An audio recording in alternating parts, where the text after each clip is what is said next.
함께 읽을 말씀 민수기 27장, 시편 70편, 71편, 이사야 17장, 베드로전서, 이사야 17장, 18장, 베드로전서 5장 말씀입니다.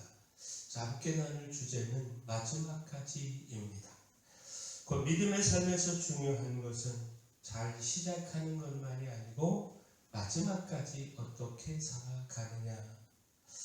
오늘 말씀은요, 우리가 마지막까지 무엇을 해야 하는지, 그리고 하지 말아야 하는 것은 무엇인지 이것을 보여주고 있는데, 자, 먼저 마지막까지 거역한 결과입니다. 이사야 17장은 다메섹과 북왕국 이스라엘을 향한 심판의 말씀이고, 18장은 굴수를 향한 말씀입니다. 특별히 북왕국 이스라엘을 향한 경고는 매우 분명한데, 그들이 황폐하게 되는 이유는 정치적 약함이나 군사적 부족 때문이 아니었습니다. 이사야 17장 10절 말씀 보면 이는 내가 구원의 하나님을 잊어버리며 내 능력의 반석을 마음에 두지 아니한 까닭이라. 하나님을 잊고 하나님이 아닌 것을 붙들고 우상 숭배와 혼합된 신앙으로 끝까지 말씀을 거역한 것, 이것이 바로 심판의 원인이었습니다.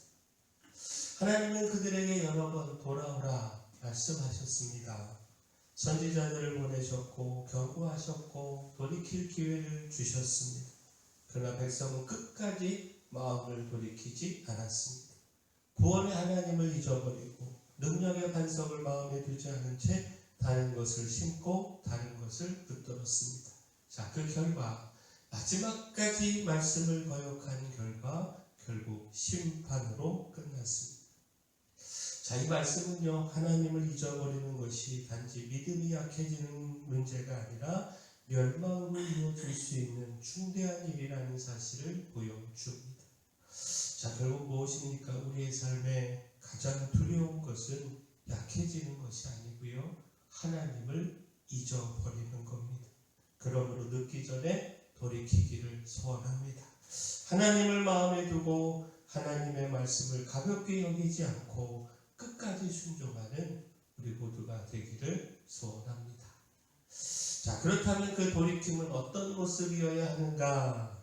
자, 마지막까지 하나님의 명령을 따르는 순종, 바로 이것이 답입니다. 민수기 27장에서 하나님은 모세에게 여호수아를 데려다가 제사장 엘르아살과 온 회중 앞에 세우고 안수하여 위탁하라 명령하셨습니다. 모세는 그 명령을 그대로 따랐습니다. 민수기 27장 22절 23절 말씀 보면 모세가 여호와께서 자기에게 명령하신 대로 하여 여호수아를 데려다가 제사장 엘르아살과 온 회중 앞에 세우고 그에게 안수하여 위탁하되 여호와께서 모세에게 명령하신 대로 하였더라. 모세는 가나안 땅을 눈앞에 두고 있었지만 하나님께서 여기까지다 라고 말씀하실 때 그 말씀을 거스르지 않았습니다. 자기 욕심을 붙들지 않고 또 하나님이 세우신 다음 사람에게 사명을 넘겨주며 마지막까지 순종했습니다. 모세에게도 실패가 있었죠. 신광야에서 하나님의 거룩하심을 드러내지 못하는 일이 있었고 그 일로 인하여 그는 가나안 땅에 들어가지 못하게 되었습니다. 그러나 그는 그 징계 속에서도 하나님을 원망하거나 자기 길을 고집하지 않았습니다.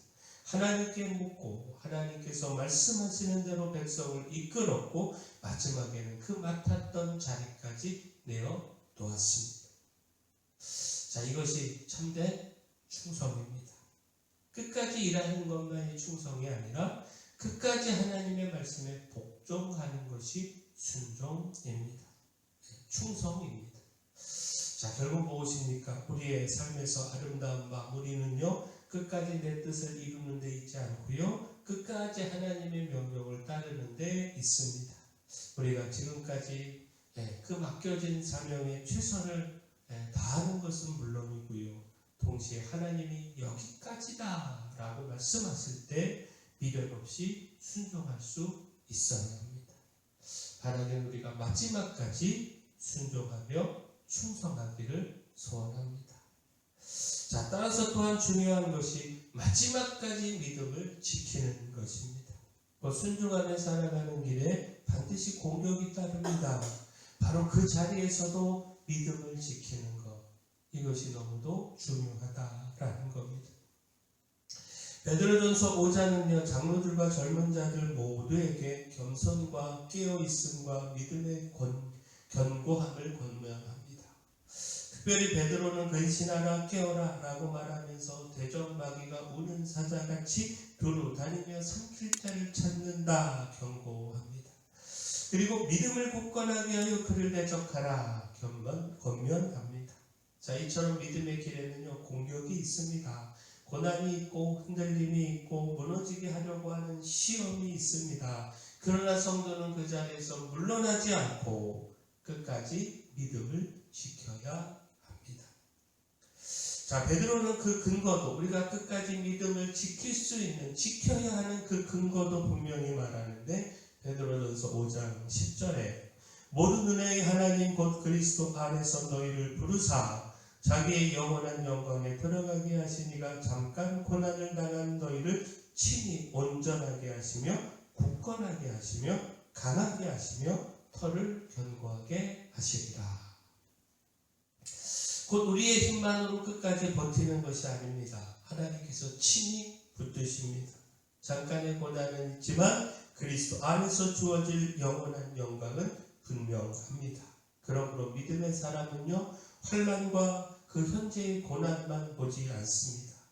하나님이 마지막까지 붙드신다라고 하는 사실, 그 사실 때문에 끝까지 싸울 수 있습니다. 우리의 삶에서 중요한 것은요, 잘 시작하는 것만이 아니라 끝까지 믿음을 지키는 것입니다. 우리는 마귀의 공격을 가볍게 여기지 말아야 하고요, 더 깨어 있어야 합니다. 그리고 무엇보다 내 힘만이 아니라, 내 힘이 아니라 우리를 붙드시는 하나님의 은혜를 의지하며 끝까지 믿음을 지켜야 합니다. 바라긴 우리가 끝까지 믿음 지키기를 소원합니다.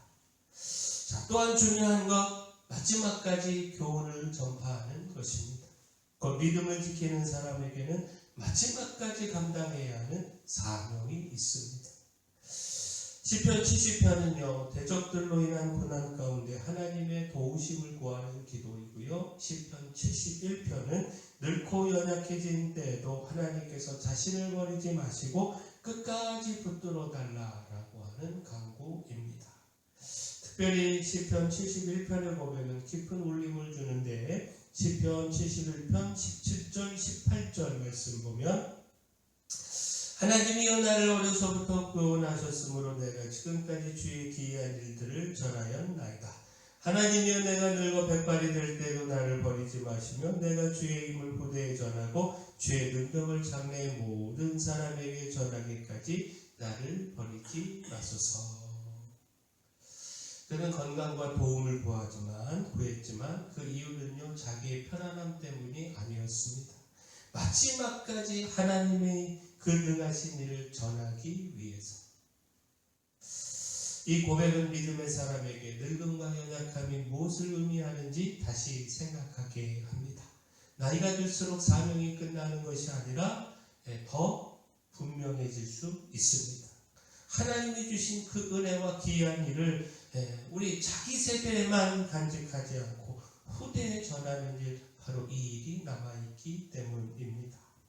하나님의 도우심을 구하는 이유가 내 삶을 조금 더 편하게 만들기 위함이 아니라 끝까지 하나님을 증거하고 맡기신 일을 감당하기 위함이라면 그 기도는 더욱 분명해집니다. 자, 결국 무엇입니까? 우리의 삶에서 남은 시간이 얼마이든 마지막까지 하나님의 귀한 일을 전하는 사람으로 살아야 합니다. 편안한 마무리를 구하기보다 끝까지 사명을 감당할 은혜를 구해야 합니다. 자, 마지막까지 하나님의 말씀을 거역한 결과는 심판입니다. 그러므로 속히 돌이켜 마지막까지 말씀에 순종해야 합니다. 또한 고난과 마귀의 공격 속에서도 믿음을 지키며 마지막까지 복음을 전해야 합니다. 하나님 우리가 이렇게 살아가기를 소원합니다. 사랑의 주 하나님, 마지막까지 주의 말씀에 귀 기울이고 순종하기를 소망합니다. 마귀를 대적하여 승리하게 하시고 고난 속에서도 끝까지 믿음을 지키게 하시며 마지막까지 복음의 사명을 충성되이 감당하게 하여 주시옵소서.